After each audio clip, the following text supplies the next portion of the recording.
heart get transformed forever. Okay, I don't, yes, sir. Gentleman right here. What's your take on the fact that women's participation in politics in the U.S. is so much less than in all of the other industrial countries? Well, it's, first of all, certainly a huge question. And Gabby, once again, when she interviewed me for an article that you put on Huffington Post, I was very interested in that topic, sir. And what we did was we watched 3 films that weekend. One was called The Burning Times. And The Burning Times was put out by the Canadian Film Board. It's a series on spirituality and women. It's about the witch burnings during the Middle Ages, during which time some historians say up to 800,000 people were burned at the stake, the vast majority of whom were women. And the so-called witch burnings, which meant wise women, the witch burnings were a systematic effort by the early church to eradicate the passionate, free-thinking pagan woman, because she raised passionate, free-thinking children who grew into passionate, free-thinking adults who were very difficult to manipulate and almost impossible to control. And also, the so-called witch burnings was the beginning of the environmental crisis as well in the Western mind. That is because before the witch burnings, pagan culture, these women represented, they were those who held aloft the ceremonies, which kept the Western mind connected within itself to a sense of divine partnership between the human race and the trees and the sky and the earth and the rivers and the lakes, a sense of partnership with nature. The early church at that time, one of the reasons they deemed it necessary to destroy pagan culture was because they were bringing a new dispensation where they argued that God had given mankind dominion over nature.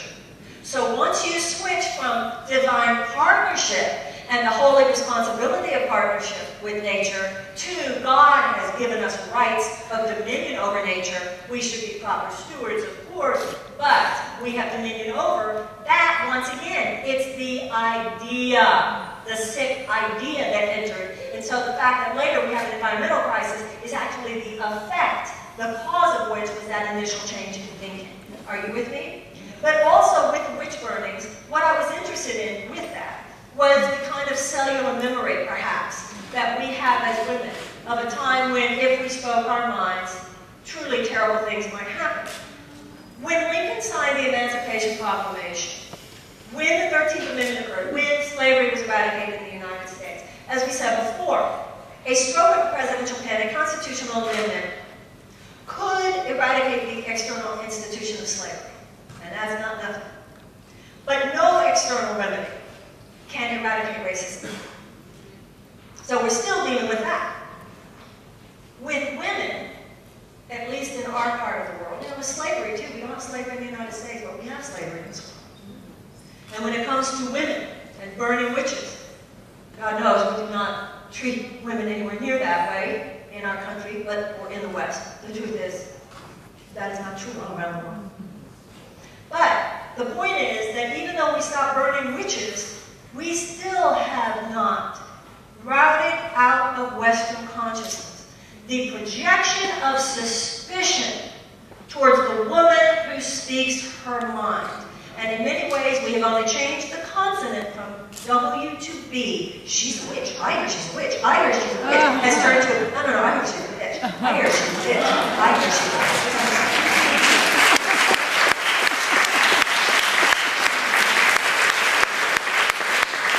And just as women generations ago were afraid of being called a witch, many of us are afraid of being called a bitch. And so what has happened is that we are stopped so easily.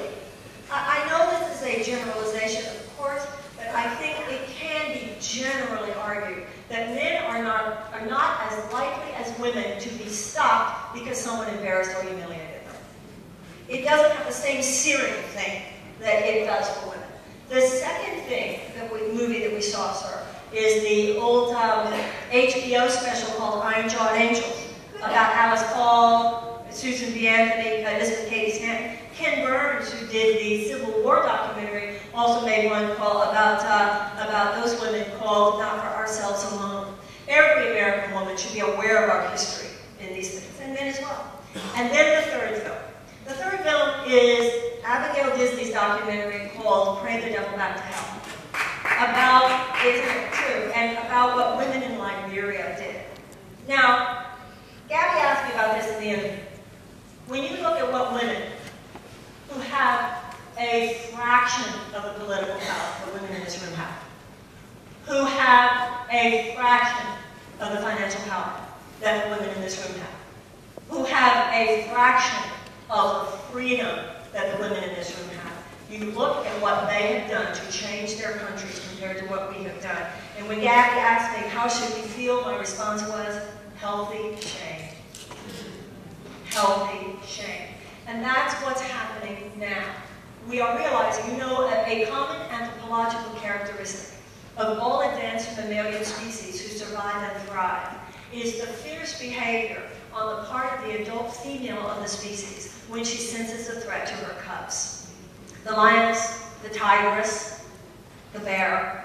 And you know, you don't hear, if you watch a National Geographic special and you watch how the mama bear acts and she thinks somebody's coming towards her baby, you look at that fierceness and you don't go, I think she's frightened. I don't know, she has some anger issues, maybe she has You know, among the hyenas, adult female hyenas, encircle their babies. They encircle the cubs while they're feeding. And they will not let the adult male hyenas get anywhere near the food until the babies have been fed. Surely the women of America could do better than the hyenas. So when you ask why, I think we're figuring that out. I think for one thing in this country, I think for a long time we had to struggle just to get our power. And obviously not all of those struggles have been fought and won. And what's happening even with this election, who can even believe what, I can't even, the idea that if Romney wins, the likelihood that Roe v. Wade would be overturned is pretty extraordinary. You might have, I do believe that abortion is a profoundly moral issue. For me personally, it's not just about a woman's choice. It is a profoundly moral issue. I just don't think that that moral decision should be made by the U.S. government. And I believe that if Roe v. Wade is repealed, wealthy women will continue to have safe abortions, and poor women will have unsafe ones.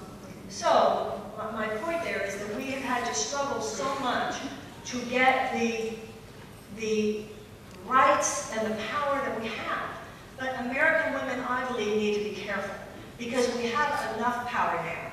We have enough power that the conversation should not just be about getting more for us. The conscious conversation among American women now should be what to do with the power that we have. If we say no more child poverty in the United States, no more, it would be over quicker than we know. We are 51% of the population. But once again, you have right now, even in these presidential debates, no questions about child poverty. If American women en masse decided that these were the kinds of things that should be priorities, the way in every species it already is, things would change very quickly. And so it's awareness, awareness, awareness, sir. You know, in my life and in my career, I've seen, and I said this earlier, what happens when a new conversation gets started in the United States of America. And it does affect the world. Anybody else? Okay, very quickly. I'm going to promise to go much more